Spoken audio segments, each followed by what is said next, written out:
In this video, I'm gonna share 5 tips for how you can ride horses even if you're completely broke and you need that horse fix but you can't afford a horse right now. So definitely stay tuned. Hello and welcome to Ginny's Horse Product Review. I'm Ginny and today I have a really great video for you. I'm gonna tell you how you can ride horses if you can't afford a horse right now. And this video is specifically for experienced riders.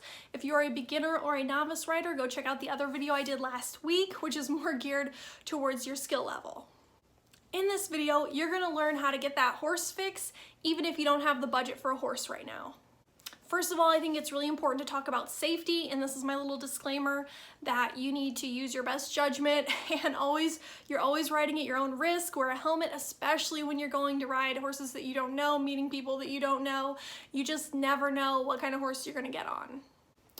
My first tip to ride horses, even if you don't have any money, is to put an ad up. And this is something I did right out of college. I didn't have money to afford my own horse yet. And I basically made this like 1-page ad. It said, "Have boots, will travel." And it had pictures of me riding, a little bit of information about me, my contact information. And I posted it at local tack shops and also on Craigslist. And this was like pre-Facebook groups where there's like huge horse groups now that you can join and network there. But those are great places to put this ad, and I just got so many responses. I mean, more horses than I knew what to do with. And it was really great, and it's a really great way to meet up new horse people, especially if you're in a new area and you don't know many people. I really recommend this. Unfortunately, going back to our disclaimer where we talk about riding at your own risk, there was a significant amount of horses that I had to weed through in some kind of dodgy situations that weren't necessarily very safe. So again, ride at your own risk, take that helmet with you when you go out to meet people. And there was really only one horse that I went out that I flat out refused to get on. And if somebody won't ride a horse before you, that's a red flag. And we can do a whole nother video about red flags when you're either shopping for a horse or going to meet a new horse or ride a new horse for somebody. There's, definitely a lot of things. And this comes down to why this video is for experienced riders, so that you know that you can kind of be able to judge a situation and kind of, to the best of your ability, to the best of anybody's ability, know if it's going to be safe and setting yourself up for success, and know when to say no. Because that's something that is really important safety-wise.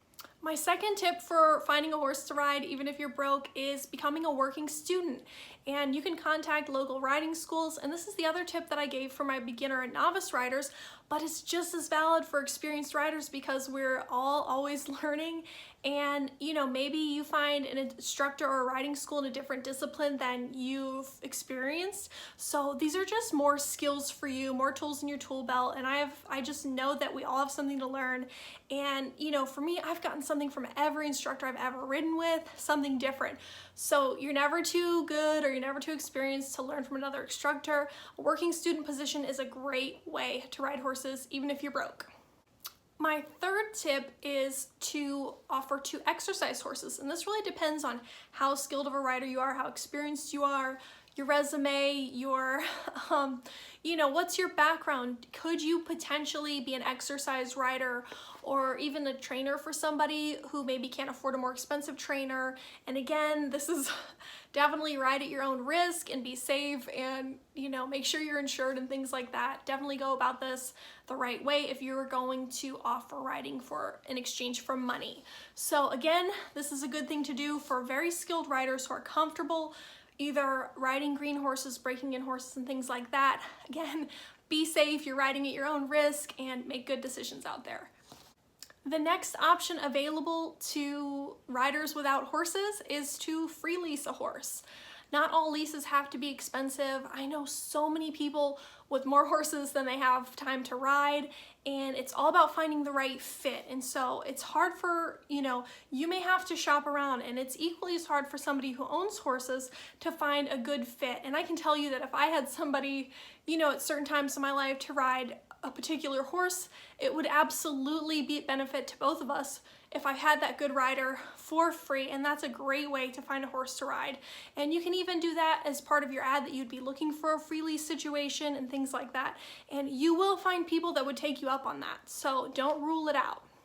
Finally, my last tip for how experienced riders can ride horses for free if they can't afford their own horse right now is to work somewhere in exchange for riding. And this isn't necessarily like a working student or at a lesson barn. It could be at anybody's stable. It could be at a private barn. It could be at somebody's backyard who has horses that needs a hand with chores, or goes out of town and needs a barn sitter and things like that. There are so many horse people out there that would love to share the burden of chores and things like that and have somebody work in exchange for ride time. You just have to find them.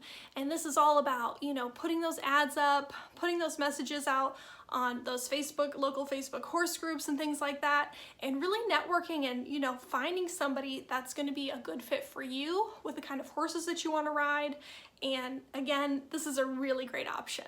So I know these options seem like things that anybody could do, but I want to re-emphasize again that these are tips for experienced riders, because in almost all these situations, barring like a real riding school or with an instructor, it's going to take your judgment to decide what's safe and what's not safe. An experienced rider is going to have the ability to go somewhere and say, hey, I'm seeing a lot of red flags, or this horse is a lot greener than they're saying it is, where a beginner or a novice rider may not be able to make that judgment call or see those red flags. So again, if you're a beginner or novice rider, I really encourage you to watch my other video and stick to those established riding instructors and riding schools if you want to ride horses for free and find a working student position and things like that. If you're an experienced rider, it's a little bit easier for you to have a little more options, but you have to exercise serious judgment, because as we all know in the horse industry, I mean,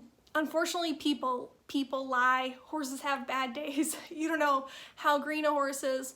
People embellish a horse's experience and resume and things like that, but at least if you're experienced, you've been around the block a little bit, you can spot those red flags and make better decisions. If you're broke right now and you don't have a horse, I would love to hear how you found horses to ride or how you're getting your horse fix. When I was just out of college, I did the advertisement and I made so many connections. I made lifelong friends and got a ton of great horses to ride and a ton of great stories, and only a few kind of dangerous incidents, and of those I made smart choices, and those stories are for another day. But definitely leave me a comment. I want to hear about, you know, maybe you met some crazy person and the horse tried to kill you. I don't know who hasn't been there, but leave me a comment. I can't wait to hear about it.